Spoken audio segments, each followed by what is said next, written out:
people don't do bad things in Canada, but you'll be shocked that there are a lot of people that are very dubious, especially on Marketplace, because it is by whatever you pay for is what you get.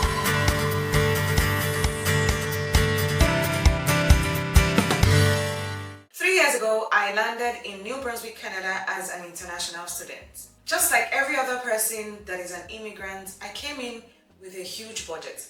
I knew how I was going to budget for every single dime that I earn as an international student. But looking back now, I was wrong. Very much so wrong. So today, I'll be comparing what life cost me 3 years ago when I landed in Canada as an international student and what to expect as an international student who wants to move to New Brunswick in the year 2026. Because New Brunswick is still one of the most affordable places to live in Canada, but it is not the same New Brunswick that I arrived in 3 years ago. Let us talk about rent then and rent now. When I landed 3 years ago as an international student, I was paying $512 as an international student, sharing a 2-bedroom apartment with my friend. The reality check for the year 2026 is around $1,400 to $1,700 for a 2-bedroom apartment. Roughly, this means that you're going to be paying an average of $700 before utilities as an international student if you're going to be sharing an apartment with your friend or any of your flatmates. So what I would say you should budget, the minimum is $700 because the standard of living now has also increased in New Brunswick. There are a lot more buildings that are springing up, so many beautiful apartments, newer apartments springing up in New Brunswick that are quite more expensive than it was 3 years ago. The house that I was paying $512 for was actually an old house, so it's not as fancy, it's not even a fancy apartment. Now, it depends on the standard of the kind of apartment you're looking for. If it's a basic apartment that is livable for you just to manage, wake up, go to bed, go to school, then you should be looking at budget around $1,400. And if you're looking for something a little bit more sophisticated, the newer apartments, you'll be looking at something around $1,500, $1,600 for 2-bedroom apartments. For a 3-bedroom apartment, standard building, you're looking at $1,700 and upwards. Now, this is still excluding utilities. So when I say utilities, I mean your power bill, your other thing that you know that you're going to have to pay for. This is usually not included in your rent, so you have to take note of that. But then, since you're going to be sharing apartments with people, you would be budgeting roughly around, say, $200 a month for a light bill. Now, if you're somebody that loves to stay alone, and you love your own personal space, you don't like sharing apartments with people, I would highly recommend that you think about your finances before you commit to this. Because when I say finances, I also want you to look at what the job market is also saying.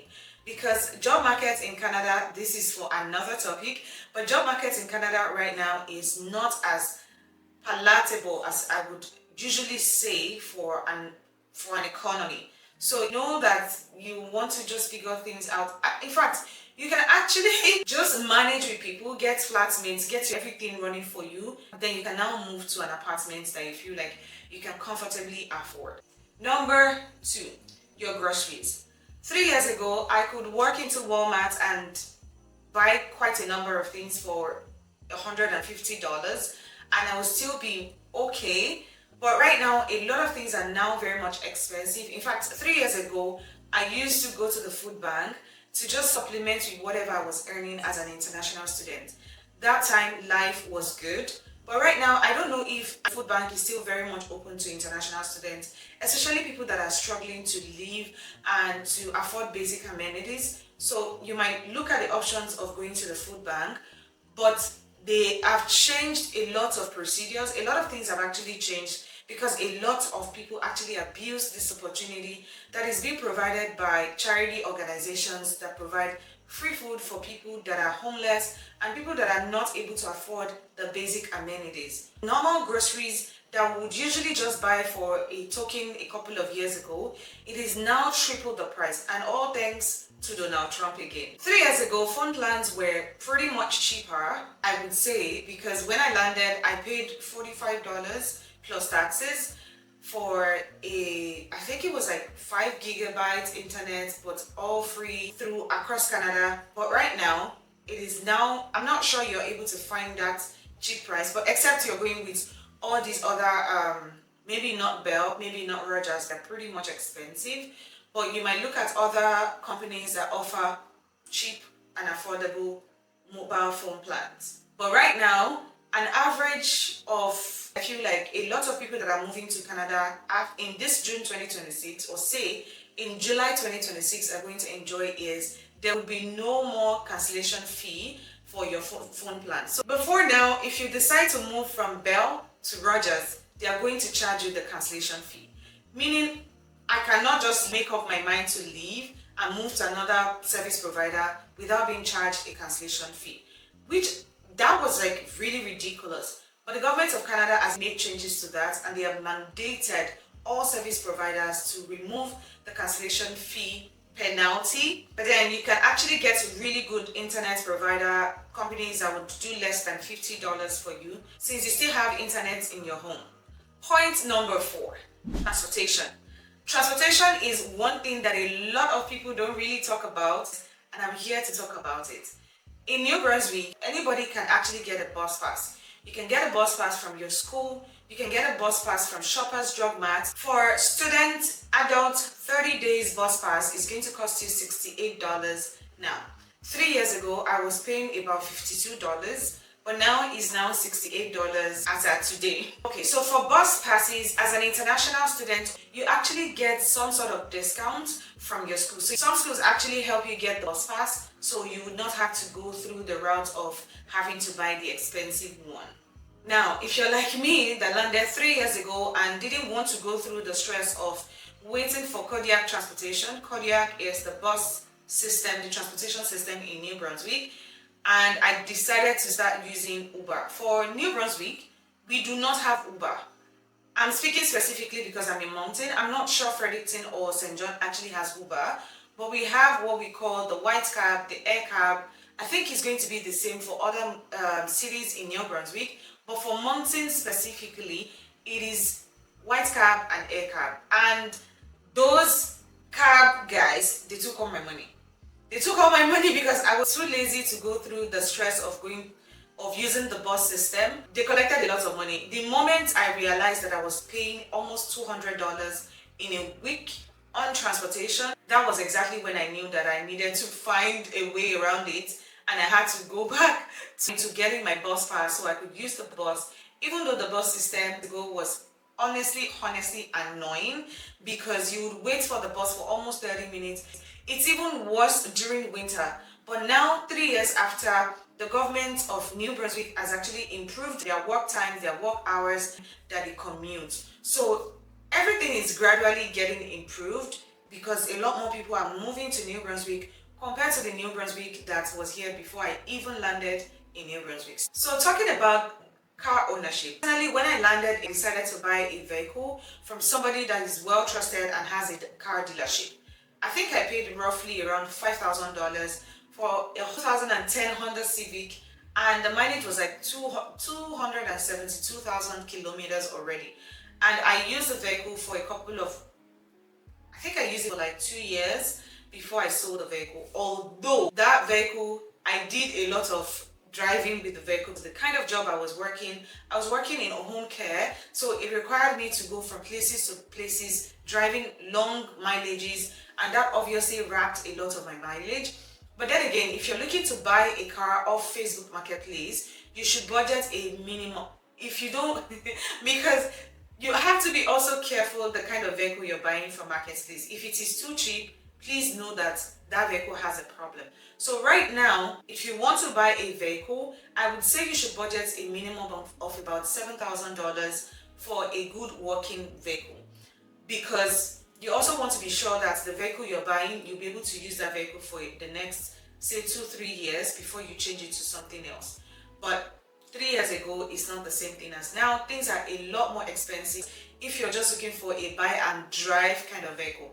But then I would also want to warn you that if you're buying vehicle off Marketplace, make sure that you check every detail. Make sure that the vehicle is not a salvaged vehicle or is not a rebuilt vehicle, because you would think that people don't do bad things in Canada, but you'll be shocked that there are a lot of people that are very dubious, especially on marketplace, because it is buy whatever you pay for is what you get. If you buy it and it stops working the moment you drive out of the person's compound, that is the end of the situation. You cannot get your money back. So you can decide to also finance a vehicle by going to a car dealership. Depending on how much you have as a down payment for the vehicle, I can recommend you buying a vehicle from a car dealership. But then as a newcomer, have enough funds. But if you're still struggling, you're trying to make ends meet, I would suggest that you take somebody that has been living here in Canada for a while, or you have a mechanic follow you to go check up the vehicle before you pay for the car. And while you're also thinking of owning a vehicle, please be mindful that you're going to pay money for insurance. And the way insurance actually work in Canada is completely different from where we're coming. Personally, my own experience is different. I remembered when I just landed here and I made a video about, I started ranting about what exactly insurance does for people in Canada, especially if you keep paying for insurance and you're not getting what you're supposed to. You're just paying and they're not doing anything for you, especially if you have to fix your vehicle. Maybe your car is dented or something. Insurance doesn't cover that. I'm just going to let you know that insurance here in Canada, you need a minimum of 3 years of driving experience, and that experience is now going to be counted towards your driving experience here in Canada. So you need to also understand how insurance actually works here, because you've not been driving or you don't have your license for long since you landed in Canada. Your premium might be higher. So it depends on a lot of things. There are a lot of factors. If you have your driver's license from your home country, please make sure you're bringing it. But the long and short of this video is to make sure that you understand what it entails. Your car registration is going to cost you money. Car registration is done every year. You also have to pay for insurance. Insurance is being paid every month. And you also need 2 years, I think. Yeah. Every 2 years you need to do your vehicle inspection. So make sure that before you buy a vehicle off marketplace, it is a vehicle that is being inspected already. It has already passed the inspection. So you don't have to pay a huge amount of money for buying a vehicle and then you take it for inspection and it doesn't pass it. They scrutinize everything here. If it is not working properly, the vehicle is not going to pass inspection and you are not legally allowed to drive that vehicle. One of the things that people do not really talk about is the cost of buying winter gears. Even though this is an initial cost, one thing that I'm grateful for is the fact that it actually lasts you for a very long time. So if you buy a winter jacket now, you'll probably be wearing that jacket for the next 6-7 years if you maintain it properly. Now, the cost of buying just a good winter jacket, because you know in Canada, the kind of weather that we have here is traumatizing. I'm saying this point blank period. You need to buckle up and understand that winter gears are actually things that you don't really joke with, because one first bite can change the trajectory about your life. Now, one good winter jacket will cost you at least around $150 upwards. That's a good one. Now, I'm not saying that there are no affordable jackets, but what is the point of buying winter jackets that is going to cost you less than $200 now, and then the next 3 years you're not able to wear it again just because it's no longer serving the purpose? So personally, I would buy the really expensive ones that are of good quality, and then nobody tells you that you only need one winter jacket. You can have multiple winter jackets as time goes on. Over the years, I have learned how to shop for things, especially when they are out of season. So for example, winter jackets, for me, I would rather buy winter jackets just before the end or just as we are entering spring, because that's when they do a lot of sale. And some of those jackets that you see that they are selling on sale during their season, during their peak season, will cost around $400. So you need to do shopping as somebody, an immigrant or a newcomer here in Canada. If you want a special video regarding this, I would definitely do a video. Just let me know in the comment section. Your winter boots are also quite expensive. See, when they talk about winter gears, it's a lot. I don't know how to explain it, But you need to understand that you cannot just any kind of winter gear and expect to be fine, especially when you don't have your own means of transportation. There are times when there is snowstorm and you cannot be wearing sneakers inside the snow. These roads are salted during winter, so your shoes are going to get spoiled if you don't have good winter shoes.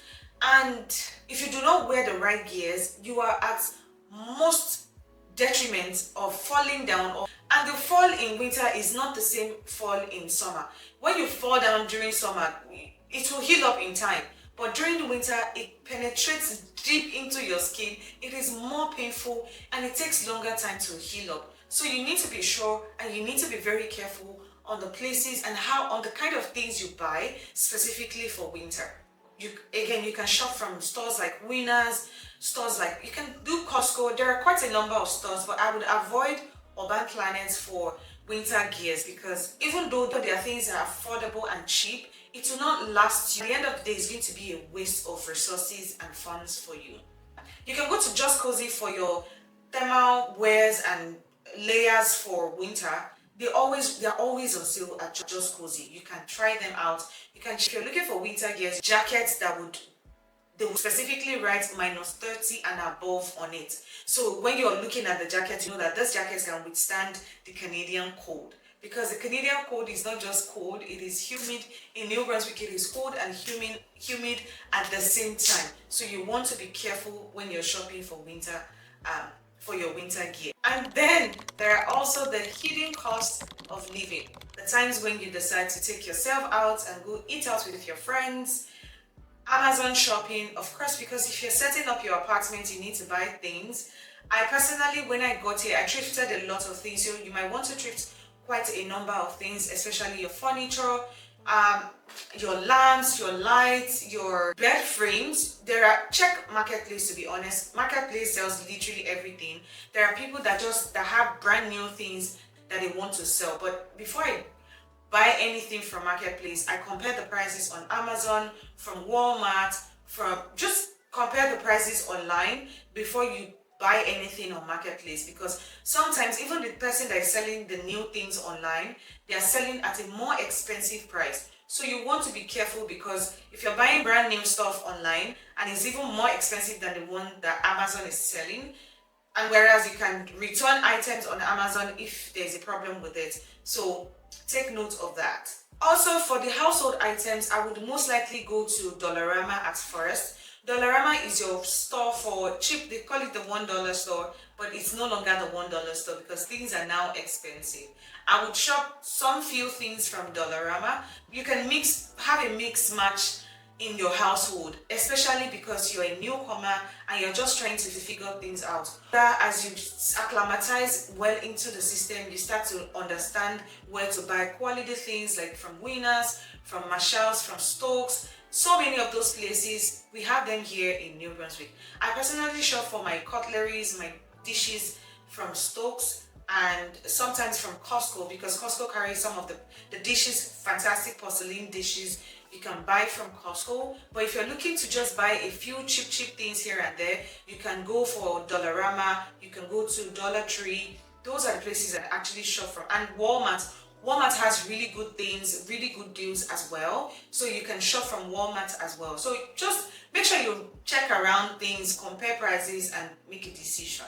But then those things are part of the things that will take your money, especially when you're just settling in and finding your foods.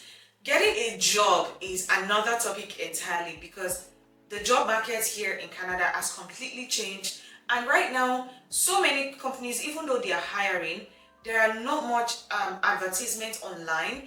They based these things majorly on word of mouth and referrals. So you might want to look into your circle, ask questions, talk to people, tell people you're looking for a job. You can decide to send your resume, walk into stores and ask if they're hiring. Sometimes you might be lucky. A lot of times these people will just collect your resume and not call you back again. But then again, it is what it is. The market is different. It's difficult now. A lot of people are struggling. You're competing with so many people. The people that have been here for a long time, your own people that you just got to Canada in 2026, the people that are Canadians, the people that are moving out from outside of New Brunswick are also competing to get the same job. So it's quite competitive and you need to know how to stand out. In all of these things, it is not just me that is noticing the changes in price and in cost of things. Statistics Canada has also reported the increase in cost of living expenses over the past years in Canada. Now, if you're just moving to New Brunswick in the year 2026, I do not want you to be scared. However, I want you to be prepared. And this is because there's a huge difference between those two things. New Brunswick can still be a wonderful place to start your life and build something fantastic for yourself. But the realistic expectations will save you a lot of stress and a lot of mental breakdown by the time you get here. Thank you so much for watching this video. If you have any concerns or questions, please drop a comment in the comment section and I'm gonna see you